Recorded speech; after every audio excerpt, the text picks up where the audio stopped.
আসসালামু আলাইকুম রহমতুল্লাহ। দর্শক, আপনারা দেখতে পাচ্ছেন এটা শিফায়ে তালবিনা। আচ্ছা, তালবিনা কি, তালবিনা আপনারা কেন খাবেন সে সম্পর্কে আজকে আলোচনা করব। চলুন আমরা জেনে নিই তালবিনা কি। দর্শক, তালবিনা একটি সুস্বাস্থ্যকর সুন্নতি খাবার যা নবী সাল্লাল্লাহু আলাইহি ওয়াসাল্লাম শিশু বয়স্ক সব ধরনের রোগীদের খাওয়ার জন্য আদেশ দিয়েছেন। আম্মাজান হযরত আয়েশা রাদিয়াল্লাহু তাআলা আনহা রোগী এবং শোকাহত ব্যক্তিদেরকে তালবিনা খাওয়ানোর আদেশ করতেন। তিনি বলতেন, আমি রসুলুল্লাহ সাল্লাহ সাল্লামকে বলতে শুনেছি, তালবিনা রোগীর কলিজাকে মজবুত করে, হৃদরোগকে ভালো করে এবং দুশ্চিন্তা দূর করে। সহিহ আল বুখারী।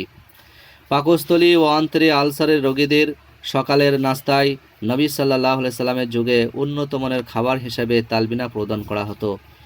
এতেই পেটের সব ধরনের সমস্যা দূর হতো, পুরানো কোষ্ঠকাঠিন্য দূর হতো। তিরমিজি শরীফ। রসুলুল্লাহ সাল্লাল্লাহু আলাইহি ওয়াসাল্লামের পরিবারের কেউ অসুস্থ হলে তালবিনার পতিলা চুলার মধ্যেই রাখা হতো যতক্ষণ রোগী সুস্থ না হতো। এতেই তালবিনা সেবনের মাধ্যমেই সব ধরনের রোগ থেকে শিফা লাভ করতেন। আয়েশা রাদিয়াল্লাহু তাআলা আনহা থেকে আরও বর্ণিত আছে, রসুলুল্লাহ সাল্লাল্লাহু আলাইহি সাল্লামের পরিবারের লোকেদের জ্বর হলে তিনি তালবিনা বানানোর নির্দেশ দিতেন। তিনি বলতেন, তালবিনা দুশ্চিন্তাগ্রস্ত মনে শক্তি যোগায় এবং রোগীর মনের ক্লেশ ও দুঃখকে দূর করে। যেমন তোমাদের কোনো মহিলা পানি দ্বারা তার মুখমণ্ডলের ময়লা পরিষ্কার করে থাকে, অর্থাৎ ডিপ্রেশনকে দূর করে। সোনানে ইবনে মাজা। তালবিনাতে রয়েছে পটাশিয়াম, ম্যাগনেসিয়ামের মতো খনিজ উপাদানসমূহ, যা আমাদের নিউরো ট্রান্সমিটারগুলোর উপর প্রভাব ফেলে, যা হতাশা এবং ডিপ্রেশনকে দূর করে। আমাদের শরীরে থাকা সেরোটোনিনের মাত্রাকে বাড়িয়ে দেয়, যা খুশি এবং প্রশান্তির অনুভূতি দেয়। এছাড়াও তালবিনার মধ্যে রয়েছে বিটা গ্লুকান, যা আমাদের রোগ প্রতিরোধক ক্ষমতাকে বাড়িয়ে তোলে, রক্তের মধ্যে থাকা খারাপ কোলেস্ট্রলকে কমিয়ে দেয়, ভালো কোলেস্ট্রলকে বাড়িয়ে তোলে, যা অসুস্থ হার্টকে সুস্থ রাখে, উচ্চ রক্তচাপ কমাতে সাহায্য করে এবং আমাদের রক্তের মধ্যে গ্লুকোজের মাত্রাকে নিয়ন্ত্রণে রাখে, যা টাইপ 2 ডায়াবেটিস রোগীদের খুবই উপকারী।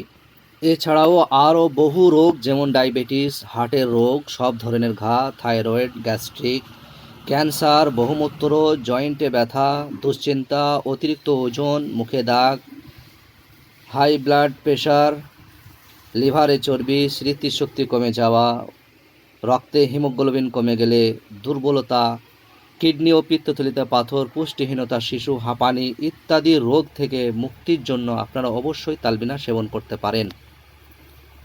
চলুন এবার আমরা দেখে নেব আপনারা তালবিনা কি করে খাবেন। তালবিনা খাওয়ার নিয়ম: সর্বপ্রথমে আপনারা 200 গ্রাম দুধ বা পানিতে এই শিফায়ে তালবিনা 3 চামচ দিয়ে ওটাকে ভালো করে মিশিয়ে নেবেন। তারপরে ওটাকে 5 থেকে 7 মিনিট হালকা আঁচে জাল দিবেন, তার সাথে নাড়তে থাকবেন। 5 মিনিট জাল দেওয়ার পরে ওটা নামিয়ে নিয়ে ওটা ঠান্ডা করে নেবেন। তারপরে ডায়াবেটিস না থাকলে মধু মিশিয়ে খেয়ে নেবেন।